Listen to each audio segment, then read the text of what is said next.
Magandang hapon mga kaluto, Monday, July 1, 2024.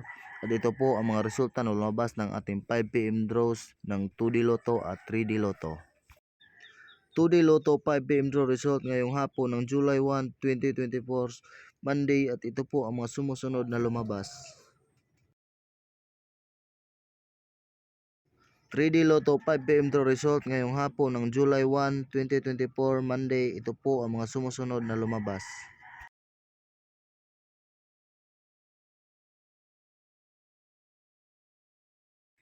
Congratulations sa lahat ng ating mga lucky winners. Kung gusto mong maging updated sa aking mga videos, paki-like and follow na lang. Thank you for watching. I love you all.